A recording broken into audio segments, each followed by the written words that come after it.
Just going to cover off how you can actually look for a shift in structure and how you can actually identify this pretty clinically each time. For instance here, if we were to draw out a pathway, and if you're familiar with market structure, you would know that price is headed to the downside, it's bearish at this point. You've then got a pullback, and then you've got a push down again, little pullback there, push down when market makes its lowest low. Then you've got a push to the upside here, so market has now shifted structure and the candles have actually closed, which is important. The candles must close, not just the wick. So the candles have closed above, price has pulled down, and then it's continued to the upside. Now, how you can look for entries if you were going to use this as part of a strategy. So what you would need to do is look at the kind of areas sometimes where the sort of last shoulder, if you like, before this kind of head pattern was formed and price moves up to create the shift of structure was formed. You can draw a zone typically around the bodies or the edge, so the baseline of the bodies.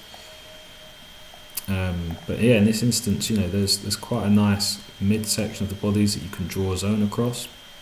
You do need to sort of run with each one as it appears, and then you can actually go down to lower time frame and look for entries within here.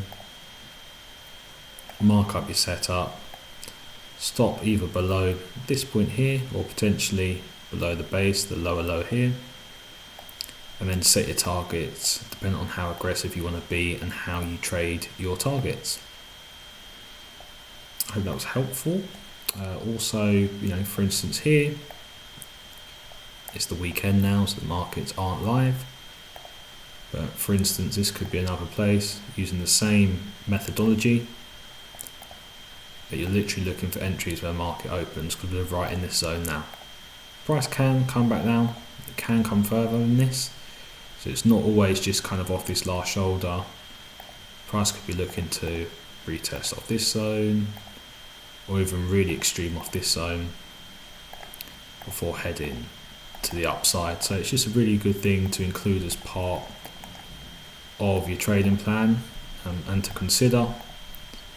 If you're wondering why I'm looking at this point again, if you look, in this instance you've got a bearish market structure, price makes a lower low, it then exceeds, didn't mean to do that, it then exceeds past the previous swing point that calls that low and closes above with two closed candles in this instance here before pulling to the downside. So the market has definitely closed even from this single candle alone above before pulling back. So now we can look for entries to the upside.